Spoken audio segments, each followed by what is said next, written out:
오늘은 광야의 시험을 통과하라는 제목으로 말씀을 증거하겠습니다. 여러분, 이스라엘 백성들은 애굽에서 노예로 살았습니다. 그런 이스라엘 백성들을 하나님께서 불쌍히 여기셔서 모세를 통해서 애굽에서 구원해 내십니다. 그리고 이스라엘 백성들을 광야에서 40년을 살게 하셨습니다. 그런데 하나님께서 이스라엘 백성들을 광야에서 40년 동안 살게 하시는 것이 목표가 아닙니다. 하나님께서 이스라엘 백성들을 광야로 인도하신 것은 광야의 삶이 아니라 최종적으로 그들을 젖과 꿀이 흐르는 가나안 땅으로 인도하시는 것이 하나님의 뜻입니다, 여러분. 여러분, 이스라엘 백성들을 애굽에서 출애굽해서 광야에 거쳐서 가나안을 들어가는 것은 오늘 종말의 삶을 살고 있는 우리들이 하나님을 믿고 세상으로부터 불러냄을 받아서 교회를 이루고 광야를 거쳐서 젖과 꿀이 흐르는 가나안 땅으로 인도하는 것이 하나님의 뜻인 줄로 믿습니다. 하나님의 백성들이 가는 최종 목적지는 젖과 꿀이 흐르는 가나안 땅입니다, 여러분. 우리는 이 사단의 세상에서 사단의 자녀로 태어나서 죄의 노예로 살고 있었습니다. 그런데 하나님께서 우리에게 불쌍히 여기셔서 그리스도께서 이 땅에 오셨고 이 모든 죄를 십자가에서 속죄하심으로 우리를 죄에서부터 해방시켜 주신 줄로 믿습니다. 우리는 죄로부터 해방되어서 이제는 사단의 나라에서 우리는 나온 것입니다. 우리는 광야의 삶을 살고 있습니다. 그러나 우리는 젖과 꿀이 흐르는 하나님의 땅으로 들어갈 것입니다. 반드시 그렇게 될 것입니다. 그런데 여러분, 젖과 꿀이 흐르는 가나안 땅을 우리가 어떻게 들어갈까요? 언제 들어갈까요? 어떤 사람들은 젖과 꿀이 흐르는 가나안 땅은 내가 죽어서 낙원 가는 것이라고 생각합니다. 또 최종적으로 예수님께서 이 땅에 재림하셔서 세상의 종말이 오고 심판이 끝나고 나서 천국으로 가는 것이 젖과 꿀이 흐르는 가나안 땅이라고 생각합니다. 그러나 젖과 꿀이 흐르는 땅은 하늘의 땅이 아닙니다. 젖과 꿀이 흐르는 땅은 이 세상에서 들어가는 하나님의 나라를 두고 설명하는 거예요. 예수님께서 이 땅에 오셔서 우리의 죄를 속죄하심으로 구약 성경의 모든 말씀은 메시아가 오셔서 이 땅에 영원한 나라를 세우겠다는 것입니다. 메시아가 오셔서 이 땅에 무너지지 않는 나라, 세상의 나라와 상관없이 하나님께서 영원하고 큰 태산 같은 나라를 세우겠다는 것이 구약 성경의 예언입니다, 여러분. 그 예언대로 예수님께서 이 땅에 오셔서 하나님 나라에 관해서 말씀하셨고 하나님 나라에 관해서 가르치셨고 하나님 나라에 대해서 계속해서 비유를 들어서 설명하십니다. 그리고는 천국은 세례 요한 때부터 지금까지 침노를 당한다고 했습니다. 침노하는 자는 그 천국을 얻는 것이라고 했습니다. 이 나라의 하나님의 나라가 십자가로 이루어진 것이고 그 나라가 열려진 것인 줄로 믿습니다. 그 나라는 예수 그리스도를 믿음으로 들어가는 나라입니다. 그 나라는 주님을 부르는 모든 백성들에게 열린 것입니다. 오늘 하나님께서는 십자가에 예수 그리스도의 십자가에 죽으심으로 그 나라를 완성하신 것이고 그 나라의 하나님의 백성들을 초청하는 줄로 믿습니다. 여기 있는 모든 성도들은 그 나라의 백성이 되기를 간절히 바랍니다. 그런데 여러분, 그 나라는 개인적으로 들어가는 것입니다. 젖과 꿀이 흐르는 땅은 주님께서 십자가의 구속으로 말미암아 믿음으로 들어가는 나라입니다. 그 땅은 물과 성령으로 거듭나야 들어가는 땅입니다. 여러분, 하나님의 나라가 무엇입니까? 하나님의 나라는 하나님이 통치하는 나라입니다. 그리고 그 나라의 백성은 예수 그리스도를 따르면서 그분을 믿는 백성입니다. 그리고 그 예수 그리스도의 삶을 쫓아가는 것입니다. 하나님께서 이 땅에 보이지 않지만 영적으로 이루어지는 나라. 주님께서 말씀하시기를 하나님의 나라는 여기 있다 저기 있다고도 못하리니 하나님의 나라는 너의 안에 있느니라. 성령을 힘입어서 귀신이 쫓아냄을 받는다면 하나님의 나라가 이미 임했느니라. 하나님의 성령이 우리 안에 오셔서 하나님이 내 안에서 우리의 심령으로 내 자신을 다스리는 나라. 그래서 우리는 이 안에서 하나님의 통치를 받는 믿음으로 사는 나라입니다, 여러분. 그것이 하나님의 나라예요. 젖과 꿀이 흐르는 땅은 하나님이 다스리는 나라고 우리는 광야를 거쳐서 그 적과 꿀이 흐르는 하나님의 나라에 들어가는 것이 우리의 목표입니다. 우리는 예수님의 재림의 종말을 기다리는 백성이지만 그것이 우리의 1차적인 목표는 아니에요. 이 땅에 살면서 하나님의 나라의 백성으로 사는 것이 목적이고 목표인 줄로 믿습니다. 여기 살아가는 모든 백성들은 하나님의 나라의 백성이 되어야 합니다. 그런데 여러분,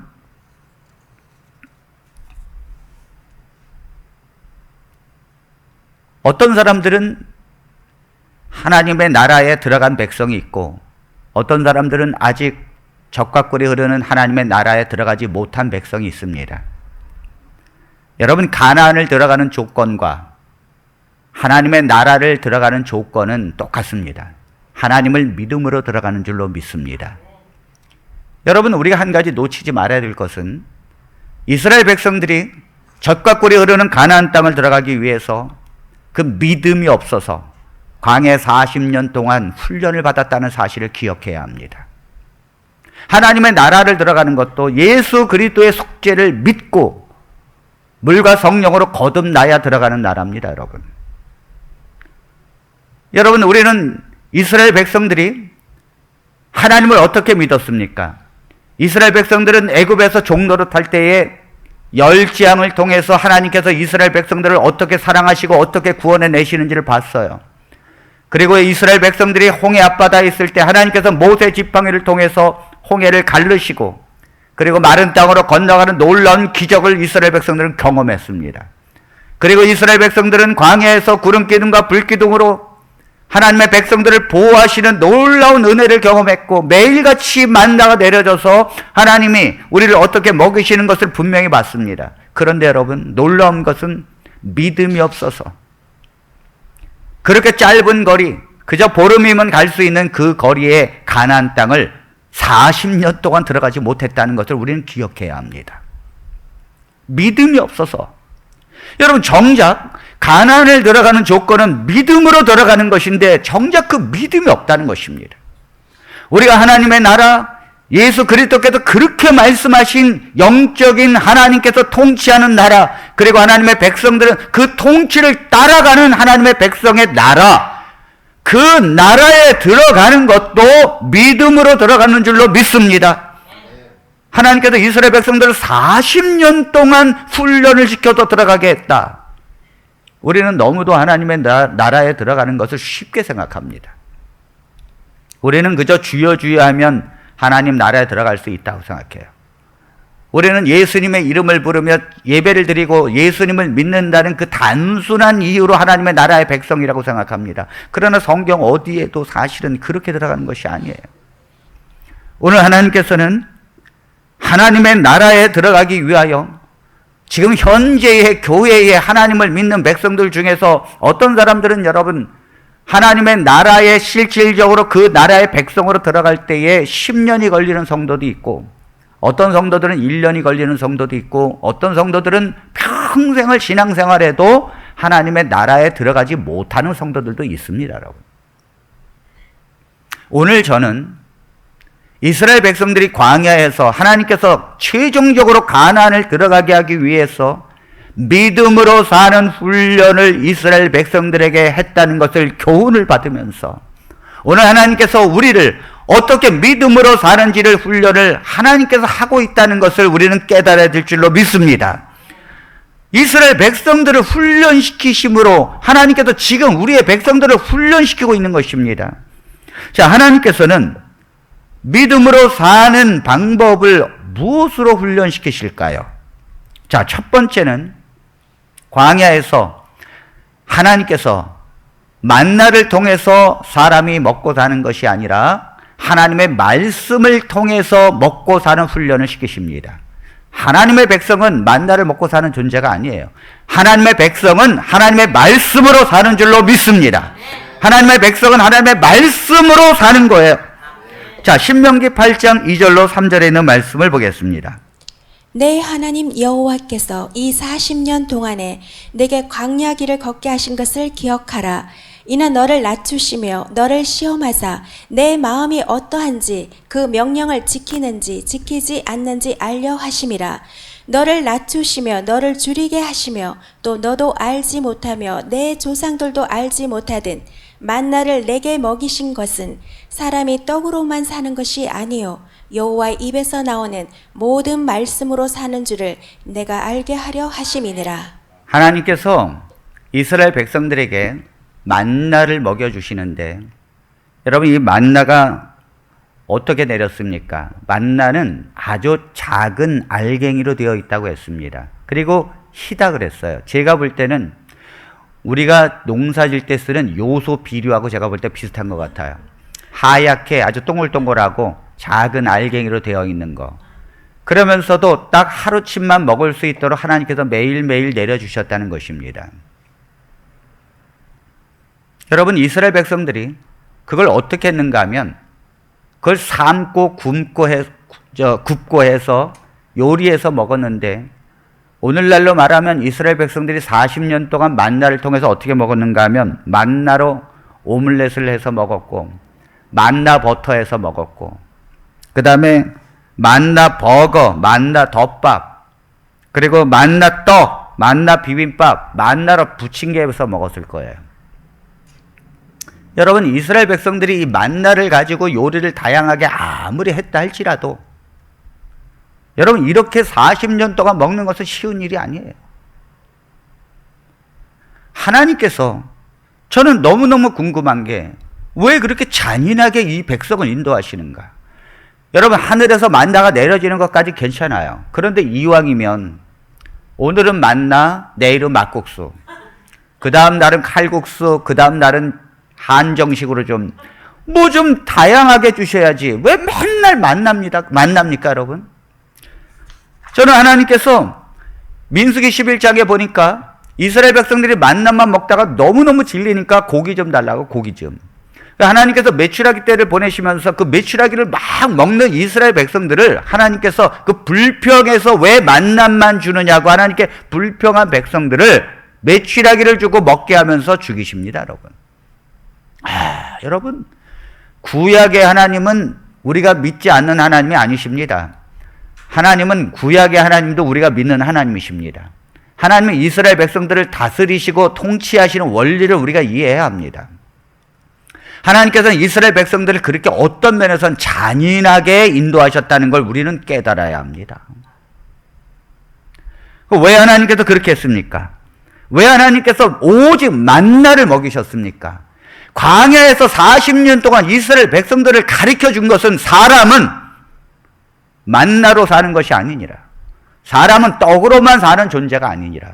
사람은 하나님의 말씀으로 사느니라. 이것을 깨우쳐 주신 것입니다. 여러분, 지금은요, 우리가 코로나를 통해서 광야를 지나고 있는 줄도 모릅니다. 여러분, 40년에 비하면 우리가 그저 1년, 2년 코로나로 지내는 것은 아무것도 아닙니다. 저는 성도들을 너무너무 위로해 드리고 싶은데, 사실은 하나님의 성경을 비추어 보면 우리가 너무 위로받을 자격이 과연 있을까라는 생각도 합니다. 이스라엘 백성들을 하나님께서 다스릴 때 보면 40년을 광야에서 만나만 먹게 하셨는데, 우리는 오늘날 코로나를 통해서 제대로 장사도 안 되고 제대로 먹고 살지도 못하고 돈이 안 돌고 힘들고 알바자리도 없고 정말 여행도 못 다니고 정말 너무너무 외식도 제대로 못해요. 저희가 5 식구인데 그 외식을 한번 갔더니 따로따로 앉으라고. 그리고 또 가족이라고 하니까 중도 등본 갖고 왔냐고 그러고. 아유, 제가 솔직히 더럽고 치사해서 안 갑니다.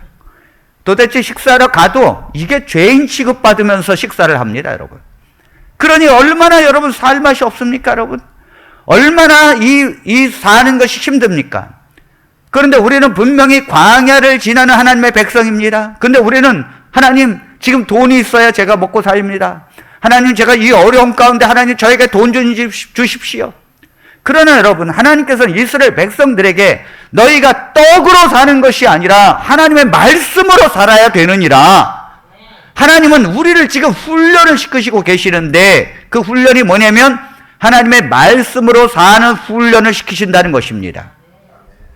하나님께서 이스라엘 백성들에게 매일매일 만나를 주실 때 무엇을 주셨는가 하면 하나님께서 모세를 통해서 말씀을 주셨습니다.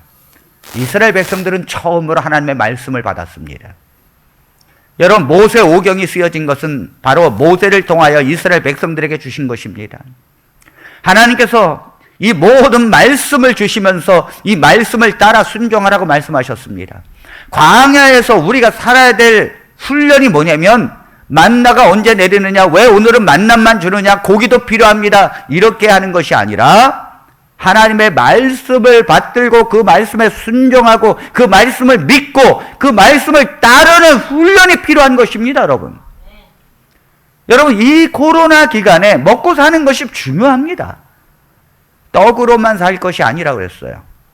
떡도 필요합니다.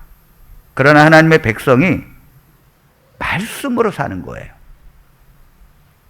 예수님께서 하나님의 백성들은 무엇을 먹을까 무엇을 마실까를 구하지도 말라. 이건 이방인들이 구하는 것이라. 하나님의 백성들은 너희는 먼저 그의 나라와 그의 의를 구하라.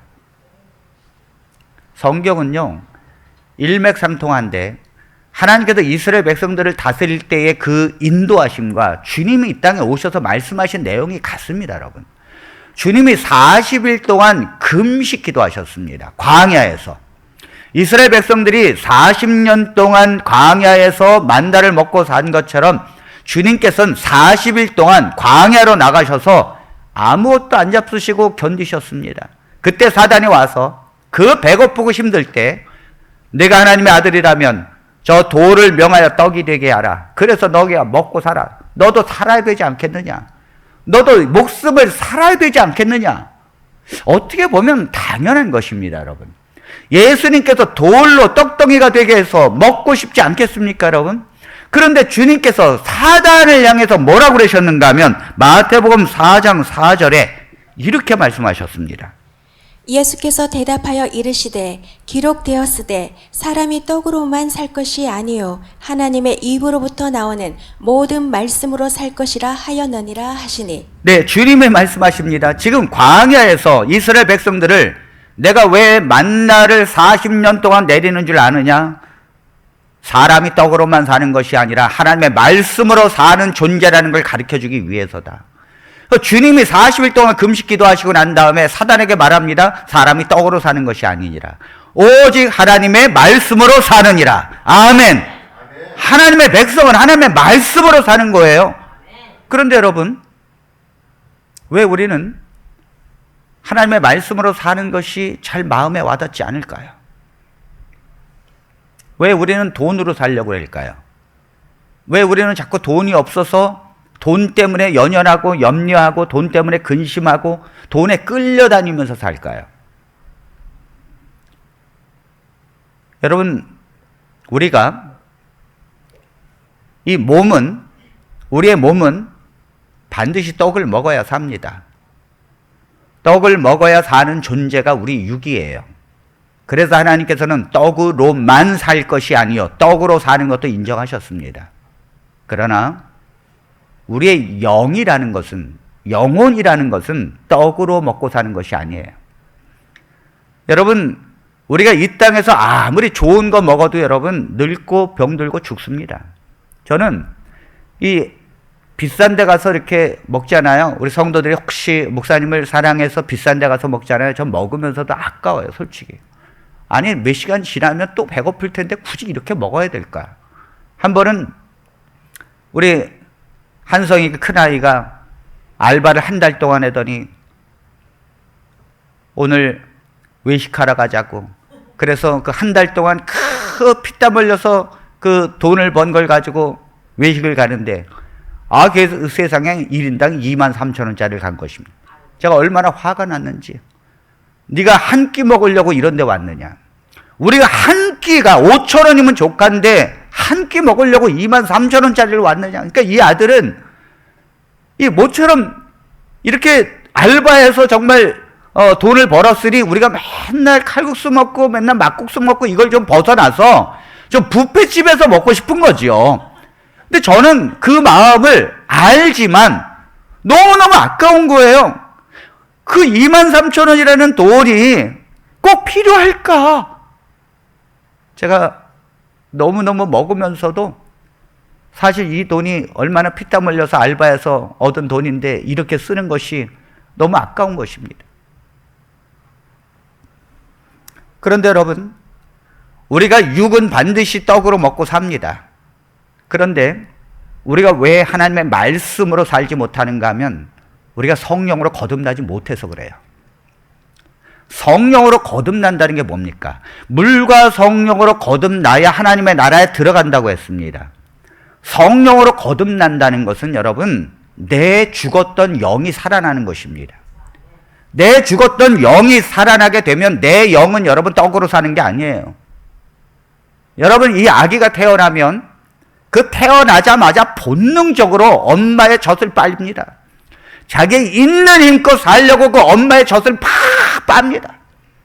하나님의 백성이요, 성령으로 영으로 태어나면, 하나님의 자녀로 물과 성령으로 거듭나면 본능적으로 영이 먹고 살기 위해서 말씀을 사모하게 돼 있어요. 그 말씀을 먹기 위해서 매달리게 돼 있어요. 그 말씀, 내가 떡과 음식으로 먹는 게 아니라 내 영혼이 그 말씀을 사모하고 그 말씀을 붙들고 그 말씀을 어떻게든지 먹으려고 애를 쓰는 거예요. 이게 물과 성령으로 거듭난 백성의 특징이에요. 우리가 하나님의 나라가 물과 성령으로 거듭나야 들어가는 것입니다. 가나안은 젖과 꿀이 흐르는 땅인데 실제로 젖과 꿀이 흐르는 건 아닙니다.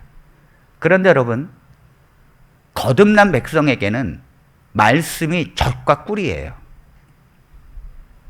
시편 119편 103절에 보니까 주의 말씀의 맛이 내게 어찌 그리 단지요 내 입에 꿀보다 더 다니이다. 이 다윗이 거듭남을 경험해 보니까 주의 말씀이 얼마나 단지 꿀보다 더 달달한 거. 여러분, 물과 성령으로 거듭나는 건 매우 중요한 거예요. 우리가 하나님의 말씀을 먹으면서도 그게 꿀송이처럼 달지 못하고 돈이 더 중요하다면 그 사람은 분명히 거듭난 백성은 아닙니다, 여러분. 교회는 다니고 신앙생활을 해도 그는 평생 하나님의 나라를 들어가지 못할 것입니다. 하나님의 나라를 이 땅에서 들어가지 못한다면 천국을 못 갑니다. 죽어서도 하나님의 낙원을 갈 수 없어요. 낙원을 가고 최종적으로 천국을 가는 백성은 이 나라에서, 이 땅에서 하나님의 나라에 들어가는 백성입니다, 여러분. 나라에 들어가는 백성이 들어가는 거예요. 그런데 왜 하나님의 백성들이 그 하나님의 나라에 못 들어갈까? 이스라엘 백성들을 보면 그 원인을 알 수 있는데 덜 거듭나서 그렇습니다. 이스라엘 백성들이 말씀을 주어졌으면 그 말씀을 사모하고 따르고 순종하고 기뻐해야 되는데 그건 뒤에 두고 만나를 주는 하나님을 원망하면서 왜 우리가 애굽에서 파와 마늘조로 요리해서 먹었고 고기 까막 곁에서 그걸 먹었던 때가 너무너무 그립다고 하면서 부러워하는 것입니다. 자, 출애굽기 16장 2절로 3절을 보겠습니다.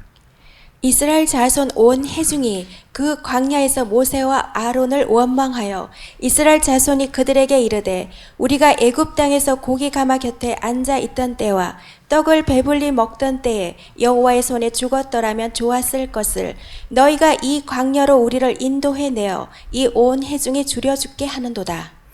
이스라엘 백성들이 원망을 하는 것입니다. 하나님께 왜 만나만 매일 주어서 이렇게 우리가 정말 빼짝빼짝 말라서 힘도 없고 이렇게 사느냐고. 우리가 지금 기력이 다 쇠했다고 말합니다. 고기를 먹어야 되는데 어디서 고기를 먹었는가 하면 애굽에 살 때 고깃가마 곁에여서 그 국물 떠먹을 때가 너무너무 그리운 거예요. 이 애굽 사람이 고기를 건져 먹고 이 노예이기 때문에 이스라엘 백성들은 거기서 국물 떠먹었겠죠. 그게 너무너무 그리운 거예요, 그게. 여러분, 하나님의 백성이 이 코로나라고 하는 광야를 지날 때에 하나님의 백성이 자꾸 세상을 부러워합니다. 세상의 사람들의 삶을 부러워해요. 세상의 사람들을 보면 참 어떻게 돈을 저렇게 잘 버는지 모릅니다. 제가 차를 타고 이렇게 가다 보면 얼마나 좋은 차를 타고 다니는데 이 외제차가 너무도 많아가지고 이제는 어디 운전하기도 겁나요. 외제차 부딪힐까 봐. 너무도 사람들은 잘 살아. 이 아파트를 이렇게 짓는데 어쩌면 사람들은 저게 꽉 차 있어. 얼마나 사람들은 잘 살까. 그런데 하나님의 백성들이 마음을 어디다 빼앗기는가 하면 자꾸 세상에 빼앗겨요. 그래서 하나님의 백성들이 나도 좋은 차, 나도 저렇게 살면 좋았을 거, 나도 남편 잘 만나서 저렇게 좀 떡떡거리고 살면 얼마나 좋을까. 믿음 있는 남편 만나가지고 세상에서 돈 벌 줄도 모르고 너무너무 그게 싫은 거예요. 하나님의 백성들이 애굽에서 고기 까마 옆에서 파와 마늘로 먹던 것을 부러워하고 있다는 거예요. 이게 왜 그렇습니까, 여러분? 아직도 뭐예요? 육으로 살기 때문에 그래요. 아직도 떡이 필요하기 때문입니다. 하나님의 백성은 떡으로 사는 것이 아니라고 했습니다. 오늘 이 땅에서 하나님께서 우리에게 지금 필요한 것이 무엇입니까? 여러분들 돈에 걱정하시면 안 돼요. 이렇게 어렵고 재정적으로 힘들 때에 더 하나님의 말씀을 사모하게 되길 바랍니다. 더 예배를 사모하게 되길 바랍니다. 하나님의 말씀을 사모해야 돼요. 그것이 하나님의 백성입니다. 이 훈련을 40년을 시켰어요.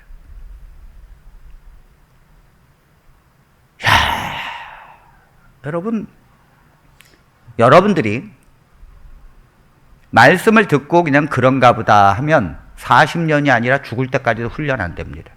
그런데 오늘 말씀을 듣고 여러분들이 내가 비록 힘들어요.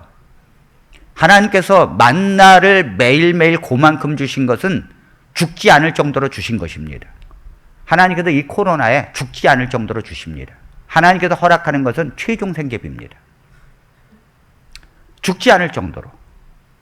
그때 여러분들은 하나님의 말씀을 붙드셔야 합니다. 한 말씀을 붙들기 위해서 그 말씀으로 살아야 된다고 하는 하나님의 말씀을 붙들고 예배를 사모하고 그 말씀에서 어떻게 그 말씀으로 내가 실천을 할까, 순종하면서 살까.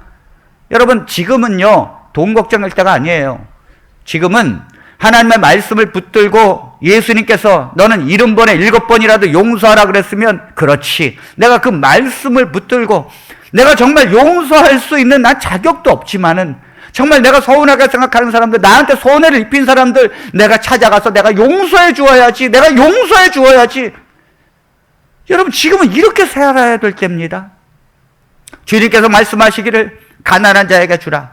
지금은요 내가 돈 걱정할 때가 아니에요. 지금은 지나가면서 나보다 더 부족한 사람이 누구인가, 교회에서 나보다 더 힘든 사람이 누구인가, 그 사람에게 쌀 한 푸대 나눠주고 그 사람에게 위로해주고 몰래 그 사람에게 도와주고, 비록 내가 가진 것이 없지만 최종 생계비만 있으면 됩니다. 먹고 살기만 하면 돼요. 그렇게 사는 것이 하나님의 나라의 백성이에요. 이 훈련을 한다는 거예요. 하나님께서 이 훈련을. 김미진 간사라고 하는 이 여자분은 잘 나가던 사람이었죠. 사업가고 안경점을 여러 개 하면서 돈을 긁어 모으던 사람이었습니다. 그러니 여러분, 그 하나님 앞에 헌금을 하면서 그 1억을 이렇게 헌금을 하면, 그 무명으로 헌금을 해도 교인들이 다 알았어요. 누가 1억 헌금했대. 아이고 저 김미진이지 뭐. 김미진 외에 그렇게 많은 헌금할 사람이 어딨어. 늘 김미진이가 하잖아. 그러니까 김미진이가, 그 간사가 설거지를 하면서도 어깨가 으쓱으쓱 했대잖아요. 사람들이 그 얘기를 들을 때마다 으쓱으쓱 했대잖아요. 여러분, 이게 어쩌면 우리가 숨기고 싶은 우리의 모습일지도 모릅니다. 그런데 여러분, 김미진이가 보증 잘못 써가지고 그 김미진 간사가 쫄딱 망했는데 50억 빚을 지고 쫄딱 망했어요. 우리가 볼 땐 정상적인 삶인데 하나님은 아니라는 거죠. 넌 그렇게 갖고는 하나님의 나라에 못 들어간다는 거죠. 그래서 50억 빚을 지고, 친구 보증 잘못 써가지고 50억 빚을 지고 쫄딱 망했는데, 여러분, 이 50억 빚을 지니 뭘 먹고 살겠습니까? 도망쳤어요. 어디로 도망갔는가 하면 사람들이 못 쫓아오는 제주도로 도망갔습니다. 그 제주도로 도망가가지고 그 자기 아들과 함께 사는데 6개월 동안 여러분 간장에 밥 비벼 먹었답니다. 간장에.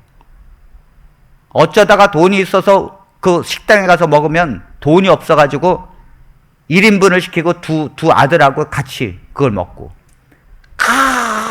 여러분, 이 제주도를 왜 갔는가 하면 내가 내가 하나님께서 사람이 떡으로 사는 것이 아니라 하나님의 말씀으로 살기 위해서 내가 지금까지는 떡으로 살았는데 이 떡이 한순간에 없어지는 걸 보면서 제주도로 가서 그 굶주리면서 6개월을 그렇게 살았는데, 제주도 기독교 대학에서 홍성건 목사님이 말씀 캠프를 하는데 거기 참가하기 위해서 등록을 하고 가서 말씀을 듣는데, 그 홍성건 목사님의 말씀을 뚝 했는데 이 김미진 간사가 하나님 앞에 원망이 들더라는 거예요. 원망이.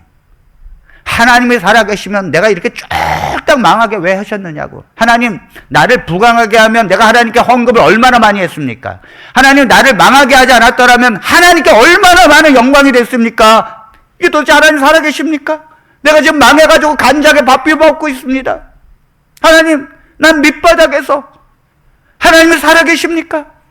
막 원망이 나오는데, 야, 그 목사님의 말씀을 듣고 싶지 않았어. 목사님이 뭘 알고 저런 설교를 하고 있는가? 나처럼 간장에 밥을 비벼 먹고 이렇게 처절하게 무너진 경험을 해봤는가? 하면서 이 불만이 막 있는데, 며칠 지나니까 놀라운 걸 발견했는데, 그 목사님 말씀에 보니까 내가 왜 망했는지가 그 해답이 그 말씀에서 다 나온다는 거예요. 하나님의 말씀을 전하는데 그 말씀에서 내가 왜 망했는지, 내가 왜 교만했는지, 내가 왜 그것 때문에 하나님 앞에 저주가 되었는지가 거울처럼 비춰지면서 자기가 왜 지금 이 모양 이 꼴이 됐는지가 그 말씀에 다 비춰보니까 그럴 수밖에 없다는 거예요. 그럴 수밖에. 그리고는 뭘 깨달았는가 하면 사는 길을 깨달은 것입니다. 하나님 말씀을, 홍성건 목사님을 통해서 주시는 말씀을 보니까, 내가 그러면 어떻게 살아야 다시는 이런 길을 걷지 않겠구나. 내가 어떻게 살아야 하나님께서 나를 정말 기쁘게 받으시는구나. 이걸 깨달았는데, 철저하게 그 말씀을 붙들고 깨달았는데, 그 말씀에서 힌트가 있고 말씀에서 해답이 보여지니까 그때부터 그 말씀이 꿀송이처럼 달더라는 거예요. 그 말씀 하나하나가 너무너무 꿀송이처럼, 그 말씀 들으려고 제일 앞에서 그 말씀 붙들려고, 거기에 해답이 있으니까. 하나님의 백성은 비록 간장을 먹고 살지만은 하나님의 말씀으로 사는 줄로 믿습니다. 그 말씀이 꿀송이처럼 달아야 돼요. 말씀을 사모해야 합니다. 그 예배가 있으면 빠뜨리지 않고 그 예배에 참석해야 돼요. 어떻게든지 그 말씀을 사모해야 합니다. 우리 하나님의 성령으로 거듭나기를 기도해야 될 줄로 믿습니다. 여러분, 말씀을 사모하면서 사십시오. 예배를 사모하면서 사십시오. 그 말씀 하나도 놓치지 않기 위해서 그 말씀을 붙들고 실제로 그 말씀대로 살아보십시오. 하나님이 죽이시는지 살리시는지 그 말씀을 붙들고 살아보십시오. 분명히 하나님께서 여러분들의 삶의 축복으로 인도해 주실 걸 믿습니다. 하나님께서 여러분들의 삶에 함께 하실 줄 믿습니다. 그리고 하나님께서 말씀으로 사는 백성이 어떻게 세상에서 떡을 공급해 주시는지를 하나님께서 분명히 보여주실 줄 믿습니다. 우리는 말씀으로 사는 훈련을 받아야 합니다. 두 번째, 하나님께서 우리에게 훈련시키는 내용은 뭐냐면 이 광야에서 단순한 삶의 훈련을 시키십니다. 단순한 삶. 자, 신명기 8장 4절의 말씀을 보겠습니다. 이 40년 동안에 내 의복이 헤어지지 아니하였고 내 발이 부르트지 아니하였느니라. 40년 동안에 의복이 헤어지지 아니하였고 네 발이 부르트지 아니하였다. 자, 신명기 29장 5절에는 이 말씀을 좀 더 자세하게 말씀하십니다. 주께서 40년 동안 너희를 광야에서 인도하게 하셨거니와 너희 몸의 옷이 낡아지지 아니하였고 너의 발의 신이 헤어지지 아니하였으며. 저는요, 이 하나님이 이스라엘 백성들이 애굽에서 나올 때 그 가지고 있었던 그 옷, 물론 여벌이 한두 벌 있겠지요. 그리고 신발은 제가 볼 땐 여벌이 없었을 것입니다. 근데 하나님께서 40년 동안 어떻게 하셨는가 하면 신발 안 바꿔주셨어요. 아니 좀 달케해서 만나가 내려질 때 신발이 좀 치수별로 쭈루루루 내리면 알아서 치수별로 좀 아침에 골라서 얼마나 좋습니까, 여러분? 하나님께서 신발도 내려주시고 또 옷도 형형색색 가지가지 취향대로 쭉 내려주셔요. 그러면 그냥 골라 잡으면 돼요. 그냥 내게 맞는 거, 내가 원하는 거 골라 잡으면 되는데 하나님이 희한하게 못하시는 것도 아니신데 옷 안 내려줬다는 거예요. 신발 안 내려줬다는 거죠. 그거 갖고 40년 살라는 거예요.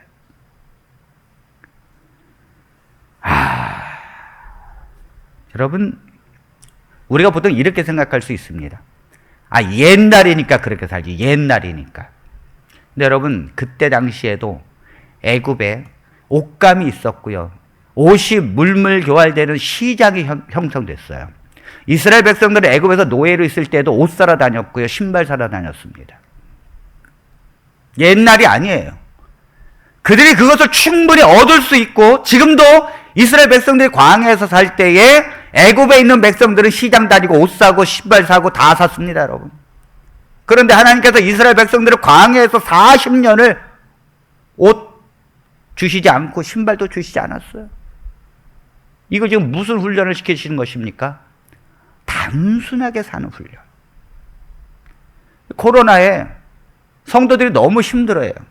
그래서 제가 왜 힘들어하는 걸 봤더니 너무도 성도들이 사는 게 복잡해요. 뭐 아이들 학원도 보내야지, 그 다음에 취미 활동도 해야지, 자동차도 굴려야지, 보험도 내야지, 뭐 외식도 해야지. 너무 삶이 다양합니다, 여러분. 이 코로나가 1년, 2년 지나고 하나님께서 우리에게 지금 깨우쳐 주시고 훈련시키시는 게 뭔지를 우리는 알아야 합니다. 우리는 여러분 돈을 잘 벌지 못합니다. 그런데 하나님께서 우리에게 지금 요구하는 게 뭐냐면 단순한 삶을 살라는 거예요. 하나님의 백성은 단순한 삶. 우리가 그 옛날에 그 냉장고가 들어올 때 그 강선로 집사님이 그 열심히 공장에서 일을 해가지고 회사 다니면서 돈 벌더니 집에 냉장고를 들여놓더라고요. 그때 120리터였습니다. 제가 지금도 알아요. 그 냉장고 하나 들어올 때 우리 가정은 그야말로 동네 구경거리가 됐습니다. 그 냉장고에 뭘 넣어야 될지 몰라가지고 텅텅 비었어요. 요즘엔 여러분 냉장고가 500리터, 600리터, 700리터로 넘어가는데 신혼살림에 처음 신혼부부도 여러분 700리터 사더라고요. 그것도 부족해서 냉동고를 따로 삽니다. 이 냉장고에 냉동고 갖고 부족하다는 거예요. 그래가지고 냉동고를 따로 사는데 또 김치냉장고가 또 있어야 된답니다. 그래서 김치냉장고를 또 삽니다. 하나 사가지고 부족해. 또 2개, 3개 삽니다. 집집마다 보면 김치냉장고가 있고 냉동고가 있고 냉장고가 있고 그걸 다 눌려니 이 집안이 부족한 거예요. 그러니까 30평, 40평이 있어야 이게 집이 형성이 되는 거예요. 제가 여기서 무슨 설교를 하겠습니까, 여러분? 이런 우리의 삶의 성격이 도대체 뭡니까, 여러분? 제가 설교하기에 가장 힘든 게 뭐냐면 우리의 삶과 성경은 도대체가 안 맞아요. 도대체 안 맞아요. 우리 성도들은 그 20평, 30평 사는데도 하나님 왜 내가 이렇게 힘들게 살아야 합니까? 하면서 불평하고 그렇게 여러분 노하우 보험까지 들면서도 하나님 내 노후 걱정은 어떻게 되는지 걱정이 된다고 하면서 걱정하고 우리 성도들의 삶을 보면 하나님의 말씀을 어떻게 적용해야 될지 제가 도저히 그리고 설교하는 목사님들 보면 대단합니다, 여러분. 저는 그게 설교 준비가 안 돼요, 잘. 옷도 한 벌 갖고 사는데 요즘엔 옷도 여러분 유행 따라서 다 사야 되고 그 다음에 유행이 지났다고 또 버립니다. 그 다음에 또 실증 났다고 버립니다. 헤어져서 버리는 게 아니에요. 충동 구매했다고 또 버려요. 라벨도 안 띄고. 그래가지고 이 버리면 여러분 다 수거해가지고 어디로 가는가 하면 저 삼의 나라 캄보디아나 이런 데로 가는데 그 사람들도 쓸모있는 것만 고르고 나머지는 여러분 다 쓰레기통에 버리는데 지난번에 다큐멘터리 나오더라고요. 제3의 나라에서 한국에서 보내준 이 옷들이 넘쳐나가지고 이 버릴 데가 없어서 길거리에 그냥 산더미처럼 쌓여 있습니다, 여러분. 그들도 골라서 갔습니다, 골라서.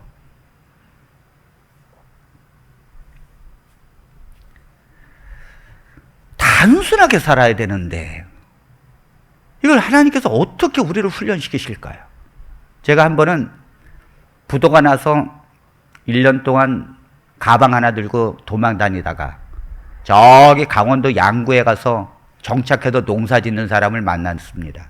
그분이 뭐라 그러는가 하면, 목사님, 제가 부도가 나가지고 옛날에 50평에 살다가 가방 하나 달랑 메고서 제가 1년 동안 숨어 있다가 지금 여기서 농사 짓고 있는데, 살아보니까 가방 하나도 살더라고요. 그러더라고요. 가방 하나 갖고도 살더라는 거예요.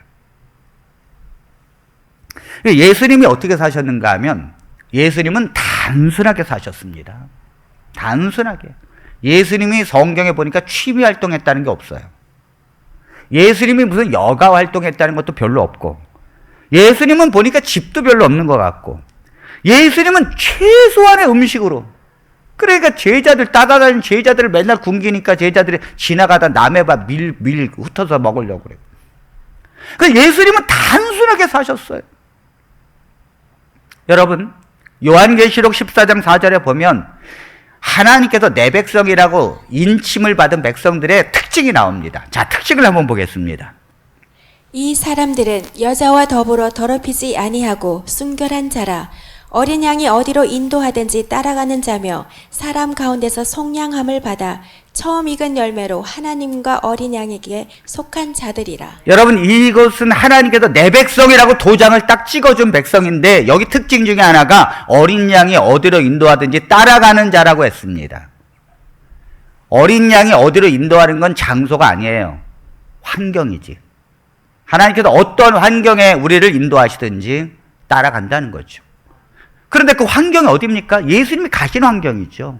예수님이 어떻게 가셨습니까? 네, 단순하게 사셨습니다. 그럼 예수님께서 오늘날에 이 땅에 오시면, 그 목사님 옛날이나 그러지, 옛날이나. 그 오늘날에 오시면, 여러분 다 아실 것입니다. 예수님께서 이 땅에 오늘날에 오시면 고급 승용차 타고 오늘은 저쪽으로 한번 가보자, 그래서 가실 것 같습니까? No. 아닙니다. 예수님 당시에도요, 교통수단이 말이 있었고 마차가 있었습니다. 예수님 당시에도 교통수단이 바퀴가 있었어요. 로마는 그 말과 그 마병으로 군대를 일으켰고요. 웬만한 사람들은 돈만 있으면 얼마든지 마차와 말을 이용할 수 있었습니다. 그런데도 예수님은 걸어 다니셨다는 사실. 여기서 우리는 깊은 깨달음이 있어야 합니다. 예수님께서 오늘날에 오셨어도 걸어 다닐 거예요. 예수님께서는 죽기 직전에 예루살렘으로 들어가시면서 그 나귀, 어린 나귀 탄 것이 전부예요. 우리 사랑하는 성도들은 단순한 삶을 사셔야 합니다. 우리 사랑하는 성도들 삶을 제가 보니까 참 단순해요. 6평, 9평에 사는 분도 있고, 얼마 전에 우리 한영윤 집사님네 가정 보니까 54제곱미터 보니까 18평인데, 아마 옛날에는 분명히 30평, 40평에 사셨을 거예요.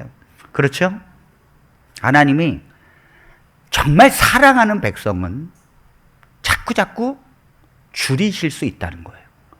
하나님이 그 백성을 훈련시키시고 세상에서 롯의 부인처럼 살지 말라는 거죠. 이 세상에서 단순한 삶을 살면 여러분 롯의 부인이 되겠어요? 소돔과 고모라사가 성이 불로 멸망할 때 뒤를 돌아보겠습니까? 아닙니다.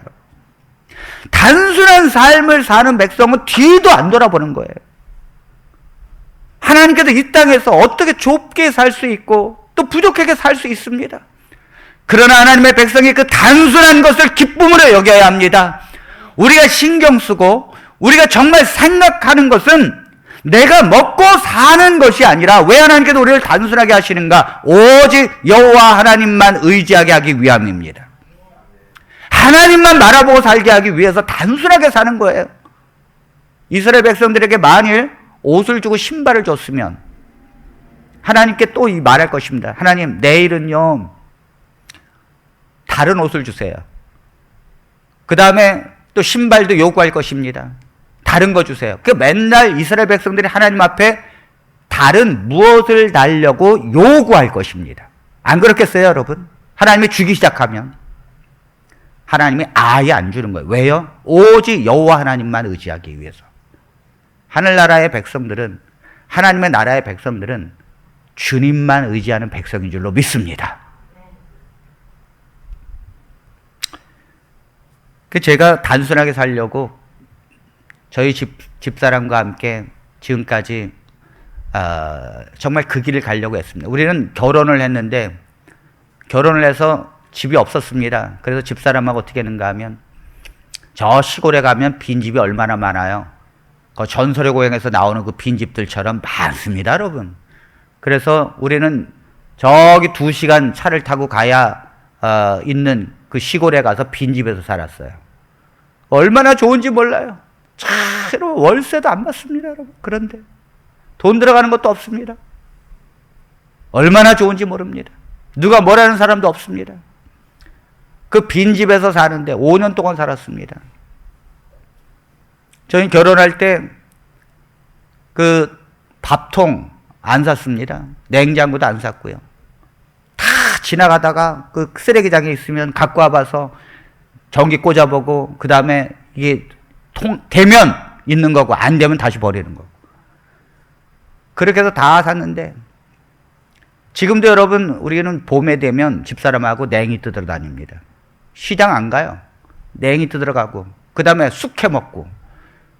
우리만 알고 있는 아지트가 있습니다. 그게 뭐냐면, 쑥을 여러분 1년 12달 먹을 수 있는데, 낫으로 비면 여러분, 한 보름 정도 되면 쑥이 또 이렇게 나옵니다. 그거 뜯어 먹으면 여름에도 먹을 수 있고, 가을에도 먹을 수 있어요. 그래도 우리만이 알고 있는 아지트가 있는데, 그거 쑥밭입니다. 가서 낫으로 제가 싹 자르면, 보름 만에 오면 또 쑥이 딱 자랍니다. 시장에 왜 갑니까, 여러분? 저희 장동도 다 주워온 거예요. 단순하게 사셔야 합니다. 단순하게. 하나님의 백성이 이 땅에 정을 붙이면 안 됩니다. 단순하게 사셔야 합니다. 자, 디모데전서 6장 6절로 8절의 말씀을 보겠습니다. 그러나 자족하는 마음이 있으면 경건은 큰 이익이 되느니라. 우리가 세상에 아무것도 가지고 온 것이 없음에 또한 아무것도 가지고 가지 못하리니 우리가 먹을 것과 입을 것이 있은즉 족한 줄로 알 것이니라. 우리가 우리의 형편에 자족하는 마음이 있다면 큰 경건을 얻게 될 것이다. 우리가 세상에서 아무것도 가지고 온 것이 없습니다. 그러므로 아무것도 가지고 가지 못할 것입니다. 그러므로 먹을 것과 입을 것이 있은즉 족한 줄로 알 것이니라. 아멘. 전 여기 위해서 더 이상 설교할 수가 없어요. 그런데 여러분, 사실 이 말씀이 하나님께서 주신 말씀은 맞습니다만, 여러분들이 아멘을 안 나오는 이유가 맞긴 맞는데 요렇게 사는 것이 정말 힘들어요. 근데 여러분, 하나님께서 이스라엘 백성들을 광야에서 만난만 먹게 하고 옷이 헤어지지 않게 그 옷만 단순하게 살게 하는 것은 하나님께서 이스라엘 백성들을 축복해 주기 위해서예요. 하나님의 목적은 이스라엘 백성들이 맨날 광야처럼 사는 것이 하나님의 최종적인 목적은 아닙니다, 여러분. 하나님의 백성은 하나님께서 복을 주길 원하십니다. 여러분, 가나안 땅이 뭡니까? 가나안 땅은요, 두 장정이 포도송이를 메고 올 정도로 풍성한 땅입니다, 여러분. 가나안에서의 이스라엘 백성들의 삶이라는 건 광야와 비교할 수 없을 정도로 풍족한 삶이에요. 하나님께서 우리에게 원하시는 것은 풍족한 삶이지 결코 죽을 때까지 가난하게 사는 것만 목적은 아닙니다. 하나님께서 당신의 백성들을 주길 원하시고 당신의 백성들이 복을 받기를 원하십니다. 아멘입니까? 그런데 왜 광야에서 그런 훈련을 시키십니까? 이스라엘 백성들이 그 풍족하게 살 때 교만할까 봐. 자, 우리 신명기 8장 16절 18절을 보겠습니다. 내 조상들도 알지 못하던 만나를 광야에서 내게 먹이셨나니 이는 다 너를 낮추시며 너를 시험하사 마침내 내게 복을 주려 하심이었느니라. 그러나 내가 마음에 이르기를 내 능력과 내 손의 힘으로 내가 이 재물을 얻었다 말할 것이라. 내 하나님 여호와를 기억하라. 그가 내게 재물을 얻을 능력을 주셨음이라. 이같이 하심은 내 조상들에게 맹세하신 언약을 오늘과 같이 이루려 하심이니라. 하나님께서 이스라엘 백성들을 여러분 가나안 땅에 왜 빨리 보내주고 싶지 않았겠어요? 하나님이 내 백성이라고 애굽에서 불러냈는데 광야에서 40년 동안 이스라엘 백성들을 살게 하는 것은 누구보다도 하나님의 마음이 아픈 거예요. 하나님이 여러분들이 힘들게 사는 것을 보시면서 누구보다도 하나님이 마음이 아프십니다. 누가 자식이 광야에서 그 떼빛에서 그 광야에서 풀 한 폭이 없는 곳에서 40년을 살게 하겠습니까? 하나님은 얼른 가나안을 데리고 가고 싶은데 너무 염려가 되는 거 있어요. 그게 뭐냐면 가나안에 가서 이제 농사를 짓고 하나님께서 부어주시는 은혜로 포도송이가 정말 두 사람이 메고 올 정도로 그 엄청난 축복이 있을 때에 이 하나님의 백성들이 무슨 생각을 했냐면 이거 내 능력과 내 힘으로 이걸 이루었구나. 내가 이 모든 것을 재물을 내가 노력해서 얻은 것이구나. 내가 이 힘으로 내가 이 재물을 얻었으니 이것이 내 것이구나. 그러면서 교만할까봐 하나님은 광야에서 철저하게 훈련을 시킨다는 거죠. 여러분 오늘날에 이 보면 하나님께서 재물을 얻는 능력을 주셨는데 사람들은 자기 힘으로 농사를 짓습니다. 옛날에는 여러분 비가 안 내리면은 하나님께서 비를 안 내려주시면은 농사를 못 짓는 것이고 하나님께서 햇빛을 주시 않으면 농사를 못 짓는 건데 요즘은 하나님 없이도 얼마든지 짓습니다. 햇빛이 없어도요 인공 햇빛을 만들어 가지고 농사 짓고요 흙 없어도 수경재배해서 다 하고요 땅 없어도 됩니다. 지금은 얼마든지 할 수 있습니다. 그 다음에 비가 오지 않아도 밖에 없어요. 하우스 탁 지어가지고요 알아서 지하수 파가지고 알아서 물 쫙 들어가면 가뭄 비 한 방울 안 와도 얼마든지 농사 지을 수 있습니다. 그러니까 사람들이 하나님이 굳이 아니더라도 내 힘으로 농사를 지었다고 생각하는 거예요. 그러니까 내 힘으로 농사를 지었으니까 이 재물을 내 것이라고 생각하는 거죠.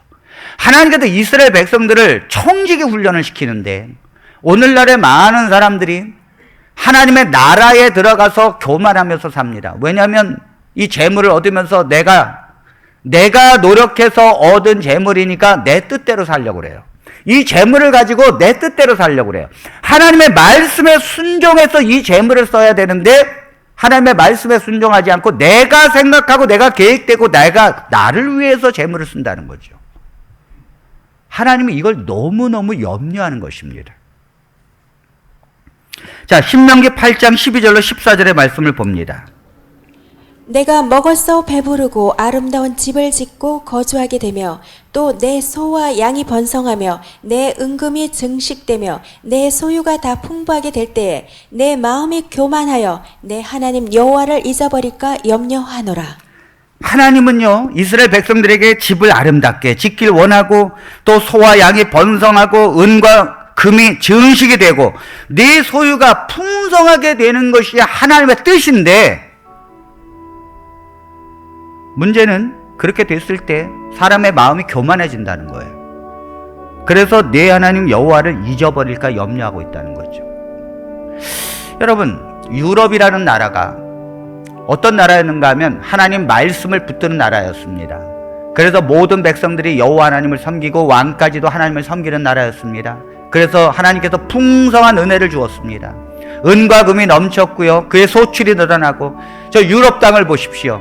제가 유럽 땅을 보니까 그 기름진 땅, 산도 없고 다 들판으로 된 얼마나 좋은 땅들이 있는지 모릅니다. 나라마다.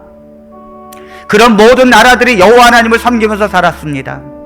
그런데 여러분, 하나님 앞에 광야를 지나온 성도들은 그 풍성하게 되어졌을 때 여호와 하나님을 기억하는데 문제는요, 그 풍요를 후대가 누릴 때 그들은 여호와 하나님을 기억하지 못한다는 거죠. 그래서 광야를 거치지 않은 백성들이 풍요를 누릴 때 하나님은 그들과 함께하지 않는다는 것입니다. 그들이 마음이 교만하고 여호와를 잊어버리고 하나님을 섬기지 않는다는 것입니다. 그래서 유럽에 하나님의 백성들이 사라진 거예요. 여러분, 미국이라는 나라는 어떤 나라입니까? 미국은 오직 하나님만 섬기겠다고 청교도인들이 메이플라워를 타고 와서 개척한 나라입니다. 그리고 그들은 집도 지지 않은 채 교회부터 먼저 지었어요. 그리고 하나님께 늘 예배하는 하나님의 백성이었습니다. 그들은 그 광야 같은 곳에서 땅을 읽으면서 열심히 하나님 앞에 기도하고 예배드리면서 풍요의 땅을 이루었습니다. 그리고 그들은 사는 날 동안 하나님을 떠나지 않았어요. 그런데 여러분, 그 풍요를 그대로 물려받은 후손들은 광야를 지나보지 않았거든요. 그 어려웠을 때 하나님만이 붙드는 경험을 안 했거든요. 그러니까 여호와를 잊어버리는 것입니다. 누가 우리에게 풍요를 주느냐? 우리가 노력해서 얻는 것이지. 하나님이 그 나라를 떠나고 있다는 거죠. 하나님을 믿는 백성들이 사라지고 있다는 거예요. 우리나라가 여러분 60년대 70년대에 얼마나 힘들었습니까? 그 60년대 보릿고개를 넘어가면서 우리는 그 가운데서도 새벽 기도를 가고 그 가운데서도 말씀을 붙들고 등잔불 밑에서 우리는 하나님의 말씀을 읽었어요. 우리의 조상들은.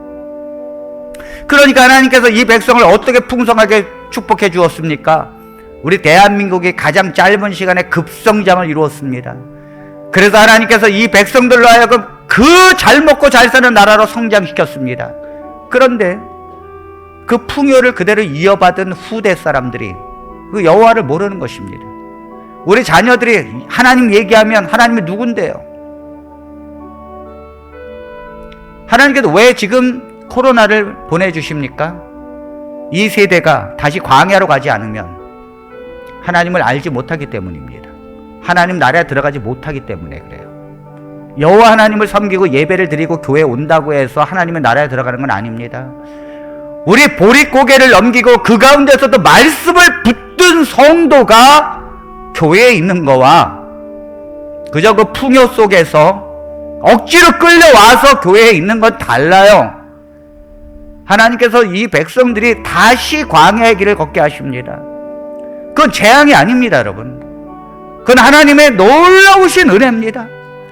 우리는 이 광야로 가는 재앙길에서 무엇을 해야 합니까? 하나님의 말씀으로 사는 훈련을 해야 합니다.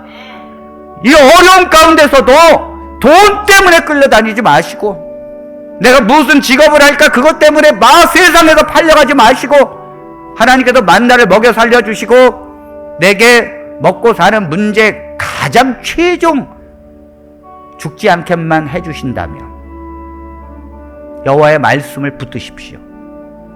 그리고 그 말씀으로 살아야 합니다. 성령으로 거듭나기 위하여 성령을 부르짖어야 합니다. 왜 내가 그게 안 되는가? 우리가 지금 하나님께서 원하시는 것은 직장이 아닙니다, 여러분. 하나님께서 여러분들에게 주고자 하는 것은 그런 것들이 아니에요. 하나님께서 우리에게 주고자 하는 것은 목숨을 걸고 하나님을 섬기겠는가? 그 하나님의 말씀이 내가 생명으로 먹어야 할 떡인가? 이 씨름이 우리가 지금 해야 할 일이에요. 그리고 단순하게 사십시오. 지금 이럴 때일수록 여러분들의 살림을 줄이시고 여러분들이 필요 없는 경비를 다 빼십시오.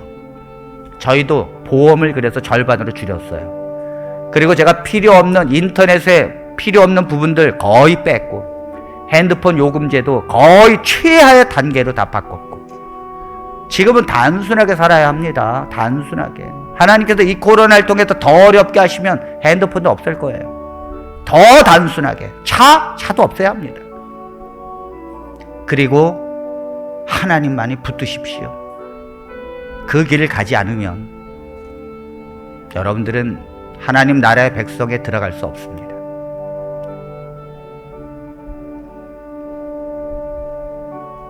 그리고 청지기 정신으로 살아야 합니다.